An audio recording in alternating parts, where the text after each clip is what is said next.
Cześć, tu Radek. Moje filmy powstają dzięki patronom, za co im serdecznie dziękuję.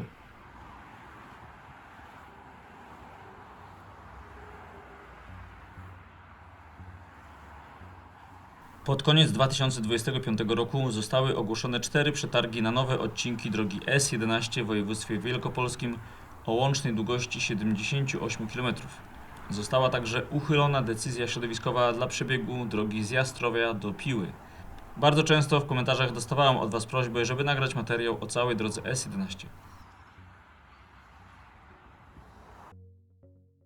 Droga S11 zaczyna się na węźle Kołobrzeg Wschód i przez pierwsze 35 km do węzła Bielice ma wspólny ślad z drogą S6.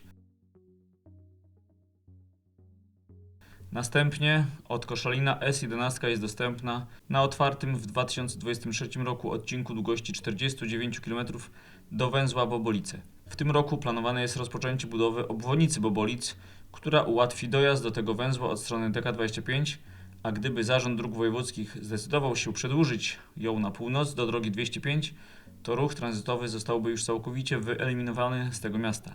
Sam węzeł Bobolice ma bardzo nietypowy kształt i docelowo kierowcy jadący po S11 od strony Koszalina nie będą mogli zjechać na nim bezpośrednio na nową DK25.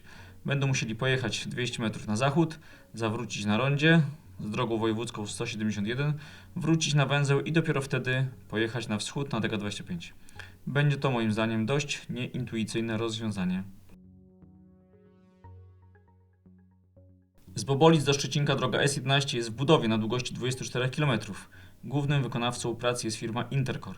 Trasa według kontraktu powinna zostać otwarta w lipcu tego roku. W budowie są węzły drogowe Wierzchowo oraz Szczecinek Północ. Dodatkowo w grudniu Zarząd Dróg Wojewódzkich podpisał umowę na budowę łącznika właśnie od węzła Szczecinek Północ do drogi wojewódzkiej nr 172, co znacząco ułatwi kierowcom dojazd do S11 od zachodu.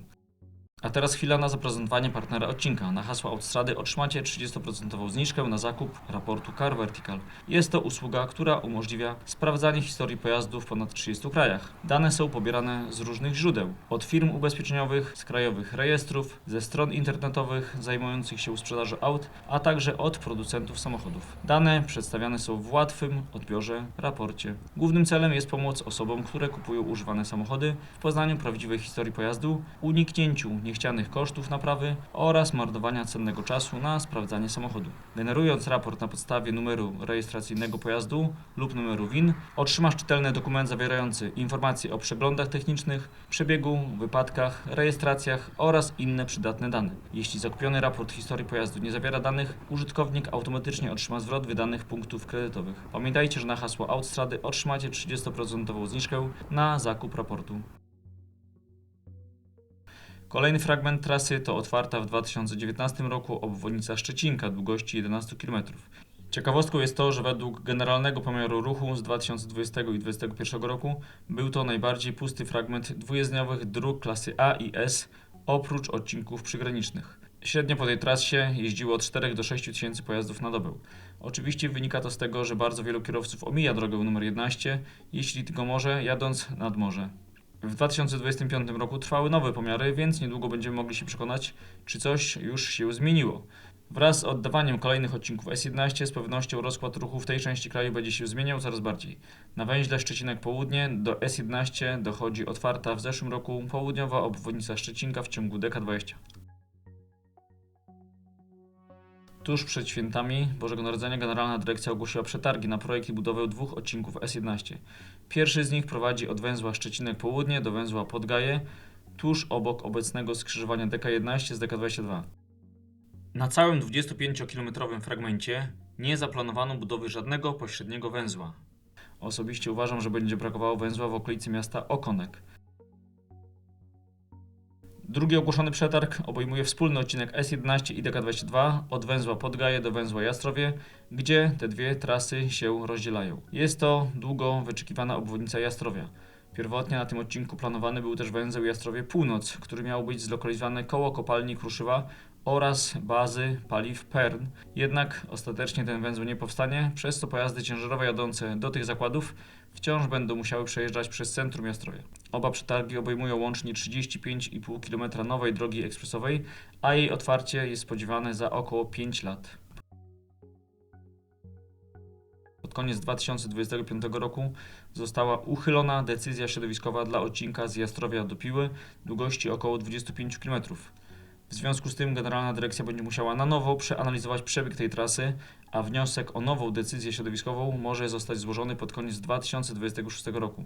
Przyczyną uchylenia decyzji środowiskowej było to, że w analizie wielokryterialnej przedstawionej we wniosku o wydanie tej decyzji uwzględniono jedynie warianty prowadzenia S11 w pobliżu starego przebiegu DK11, który powoduje dużą ingerencję w obszar Natura 2000 Puszcza nad Gwydą. Generalny Dyrektor Ochrony Środowiska przychylił się do odwołań złożonych przez środowiska ekologiczne i samorządy, że wykonana analiza nie jest rzetelną podstawą wyboru wariantu, ponieważ nie uwzględniono w niej do porównania racjonalnych przebiegów alternatywnych. Moim zdaniem źródło problemu leży już na samym początku, gdy przyjęto, że początkiem wszystkich wariantów S11 musi być węzeł Piła Północ. Gdyby S11 rozpoczynała się w pobliżu obecnej drogi wojewódzkiej nr 188 w stronę Złotowa, to jej fragment przechodzący przez obszar ochronny byłby aż 3-krotnie krótszy. Nowa droga w tym przebiegu przejęłaby na siebie zarówno ruch w stronę Jastrowia, jak i Złotowa, a także zapewniłaby wyższej klasy wjazd i wyjazd do samej Piły. Dojazd z centrum Piły do drogi wojewódzkiej nr 188 jest ulicą dwujezdniową, jednak według obecnego planu ma ona nie być połączona ani z drogą S10, ani S11. Natomiast dojazd do węzła Piła Północ jest ulicą jednojezdniową.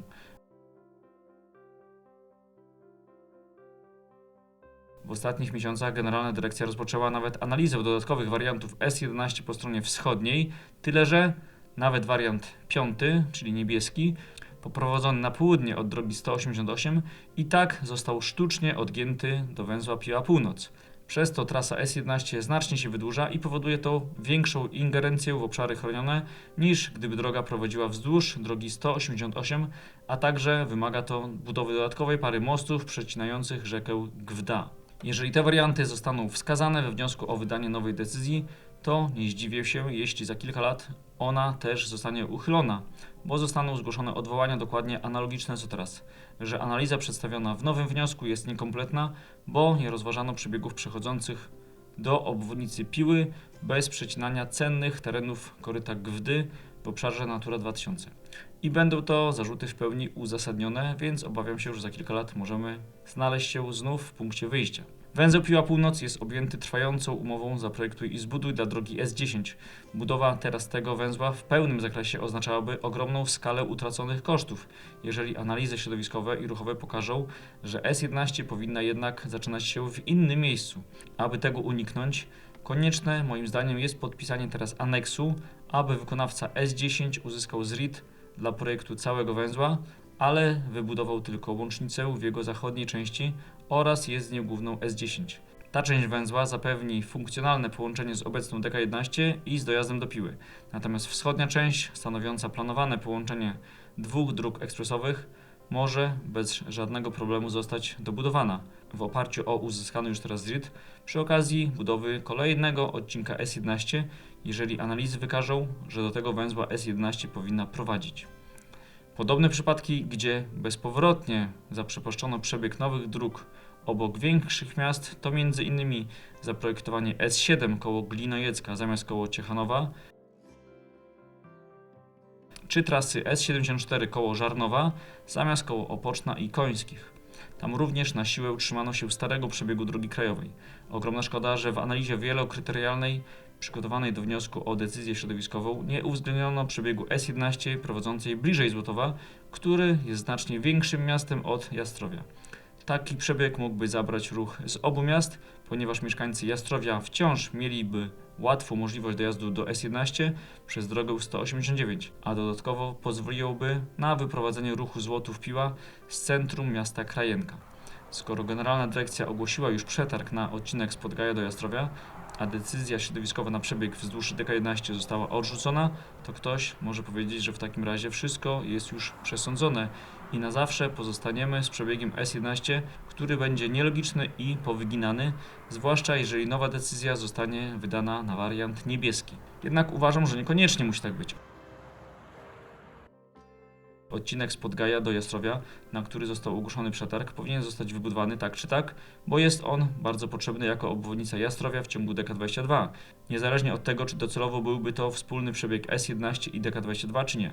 Natomiast w analizie wielokryterialnej do wniosku o nową decyzję środowiskową, moim zdaniem konieczne jest porównanie ze sobą zarówno powyginanych wariantów z południa Jastrowia do węzła Piła Północ, które obecnie analizuje Generalna Dyrekcja, oraz także wyprostowanego wariantu prowadzącego bezpośrednio z północy Jastrowia do Piły. Nowa S11 w takim przebiegu miałaby około 39 km, a rozważany przez Generalną Dyrekcję wariant niebieski ma 35 km. Czyli nie jest to duża różnica i aby uzyskać wyprostowany przebieg S11 potrzeba budowy jedynie 4 km drogi więcej. Otrzymałem od Generalnej Dyrekcji odpowiedź, że na obecną chwilę nie planują zmian w przyjętych założeniach, a jeżeli na etapie procedowania kolejnej decyzji środowiskowej pojawią się problemy, wówczas mogą zostać podjęte kolejne analizy w celu zmiany przebiegu drogi na minimalizujący wpływ na środowisko. Moim zdaniem dokładnie to podejście doprowadziło do obecnej sytuacji i już co najmniej 5 lat opóźnienia, ponieważ pierwszy wniosek o decyzję środowiskową złożono w 2021 roku, a nowy będzie złożony w najlepszym razie w bieżącym roku. Skoro mimo wszystko Generalna Dyrekcja planuje kontynuować to samo podejście, to obawiam się, że za kolejnych 5 lat możemy znów wrócić do konieczności, cytuję, podjęcia analiz w zakresie zmiany przebiegu na taki, który ograniczy wpływ inwestycji na środowisko. Wykonanie analizy porównującej różne punkty początkowe i alternatywne przebiegi powinno zostać podjęte właśnie teraz, a nie dopiero po tym, gdy stracimy kolejnych kilka lat i od nowej decyzji pojawią się kolejne odwołania oparte o zarzuty do opracowanej analizy. Pełną treść odpowiedzi widzicie na ekranie.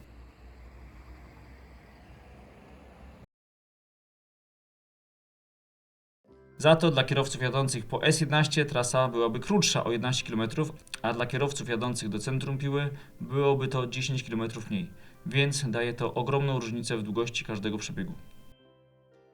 Dla odcinka z Piły do Ujścia o długości 23 km już w połowie 2018 roku został złożony wniosek o wydanie decyzji środowiskowej. Jednak z uwagi na podnoszone zastrzeżenia do przeprowadzonej analizy wariantów, w 2019 roku Generalna Dyrekcja zdecydowała się złożyć wniosek o zawieszenie postępowania. Powtórna analiza wielokryterialna została opracowana w latach 2020-2023, a zaktualizowany wniosek o decyzję środowiskową złożono we wrześniu 2023 roku. Na razie wciąż oczekujemy na wydanie tej decyzji, aczkolwiek trudno powiedzieć, kiedy to nastąpi, ponieważ termin był już wielokrotnie przekładany. Ogłoszenie przetargu będzie możliwe po zakończeniu procedur środowiskowych. Według zapowiedzi ma to nastąpić w 2027 roku. Na obwodnicy Piły trasa będzie miała wspólny przebieg z drogą ekspresową S10. Na tym odcinku powstaną dwa węzły, Piła Północ i Piła Wschód. Po rozdzieleniu się obu dróg zaplanowano węzeł Piła Przemysłowa, ale nie wiadomo, czy on powstanie. Dalej na południe planowane są dwa węzły, Piła Południe oraz Ujście. Do tego ostatniego węzła ma zostać doprowadzony nowy przebieg drogi 182 stanowiący południową obwodnicę Ujścia. Pod koniec roku ogłoszono dwa przetargi na odcinek z Ujścia do Obornik długości około 45 km. W sierpniu 2025 roku została wydana decyzja środowiskowa, ale zostały od niej złożone odwołania i wciąż jeszcze są one rozpatrywane, więc można powiedzieć, że rozpoczęte przetargi są niejako warunkowe. Jeżeli decyzja zostanie utrzymana i rozstrzygnięcie przetargów będzie możliwe, to otwarcia drogi możemy spodziewać się w 2031 roku. W decyzji środowiskowej wskazany został wariant drugi przebiegu trasy S11 wraz z łącznikiem od miejscowości Budzyń do węzła Wyszyna. Jest to wariant przechodzący w znacznej odległości od zabudowań i od istniejącej DK11. Dodatkowo najbardziej ingeruje w przyrodę, pomimo tego, że jest o 5 km krótszy. Przecina on centralną część lasów serbskich, który jest bardzo ważnym korytarzem migracyjnym w Europie Środkowej. Jest to terytorium wilków, łosi i jeleni. Analizowany był również wariant pierwszy, który miał zostać poprowadzony wzdłuż starej DK11, dalej od lasów. Poparło go około 70% uczestników konsultacji społecznych. Mimo to inwestor wybrał wariant drugi, popierany przez zaledwie 14% mieszkańców. Dlaczego został wybrany wariant drugi, a nie pierwszy? Nie umiem odpowiedzieć na to pytanie.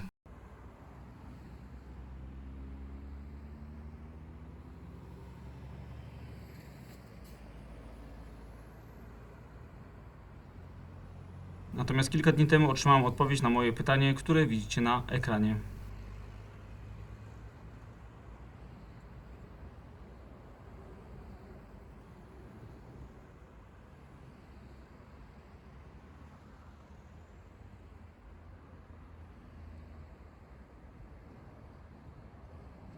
Sprawą, która nie daje mi spokoju, jest lokalizacja węzła Chodzież, który zaplanowano w samym środku Lasów Sarbskich, w miejscu o jednej z najwyższych aktywności migracyjnych dużych ssaków w Polsce. W wariancie pierwszym węzeł Chodzież był zlokalizowany zaledwie około 3 km od centrum miasta, a w wybranym wariancie drugim jest to około 6,5 km. Oznacza to, że chcąc zjechać z S11 do Chodzieży, trzeba będzie jechać 6,5 km po drodze wojewódzkiej. W celu wybudowania węzła w tym miejscu trzeba będzie wyciąć około 1,5 km² lasu w pośrodku niczego. Nie jest to, moim zdaniem, dobra decyzja. Natomiast jeżeli wariant drugi zostanie mimo wszystko utrzymany jako ostateczny, to pewnym kompromisem w kwestii węzła Chodzież mogłaby być, moim zdaniem, jego zamiana na półwęzeł zawierający tylko 2 łącznice w kierunku południowym. Takie rozwiązanie zajmuje nieporównywalnie mniej miejsca niż pełny węzeł, a dla mieszkańców Chodzieży jadących na północ i tak korzystniejsze będzie używanie sąsiedniego węzła Ujście położonego na granicy odcinków. Kolejna kwestia podniesiona w odwołaniach od decyzji środowiskowej to postulat likwidacji węzła Wełna, który także zaprojektowano na terenach cennych środowiskowo. Uważam, że całkowita likwidacja tego węzła byłaby błędem, ale jako kompromis można przesunąć go bliżej Rogoźna, poza cenne przyrodniczo tereny. Dla mieszkańców Rogoźna taka zmiana byłaby wręcz korzystna, bo mieliby oni szybszy i wygodniejszy dojazd do S11 w kierunku Poznania. Na odcinku Zobornik do węzła Poznań Północ o długości 22 km podpisano umowę na projekt i budowę. Głównym wykonawcą jest Mirbud. Fizyczna budowa jeszcze nie ruszyła, gdyż obecnie czekamy na uzyskanie decyzji z RID. Powinna ona zostać wydana w pierwszym kwartale 2026 roku. Po uzyskaniu tej decyzji rozpocznie się budowa, która potrwa do 2028 roku. Na tym odcinku powstaną 2 węzły. Oborniki po północnej stronie Warty, na wschód od miasta, oraz Chludowo na przecięciu ze starą DK11. Tutaj dodam, że po tym fragmencie DK11 jeździ się fatalnie. Czasami między Obornikami a Poznaniem można jechać nawet godzinę. W porannych oraz popołudniowych godzinach szczytu jedzie tutaj sznur aut jedno za drugim. Kolejnym odcinkiem S11 jest zachodnia obwodnica Poznania. Trasa prowadzi od węzła Poznań Północ do węzła Poznań Zachód i ma 26 km długości. Po tej trasie jeździ już około 60 000 pojazdów na dobę. Pomiędzy węzłami Poznań Zachód a Poznań Dąbrówka znajduje się para parkingów. Omawiając drogę S11 nie wypada nie wspomnieć właśnie o węźle Poznań Zachód na połączeniu A2 z S5 i S11. W moim rankingu Poznań Zachód to najgorzej zaprojektowany węzeł w Polsce, gdzie codziennie setki aut stoi w gigantycznych korkach na drodze S11. Dzieje się tak, gdyż żeby wjechać z S11 na A2 w stronę Poznania, trzeba pokonać 2 węzły typu trąbka po jednym pasie ruchu. Aut jest tak dużo, że fizycznie się nie mieszczą, więc codziennie korek sięga kilku kilometrów na drodze S11. Niestety na obecną chwilę nie ma w planach przebudowy tego węzła. Uważam, że jest to ogromny błąd, gdyż codziennie kierowcy tracą tutaj swój czas, niepotrzebne pieniądze na paliwo i nerwy. Poza tym dochodzi tutaj do ogromnej liczby przypadków zajeżdżania drogi i wymuszeń oraz mają miejsce wypadki, więc wszyscy ponosimy przez to koszty.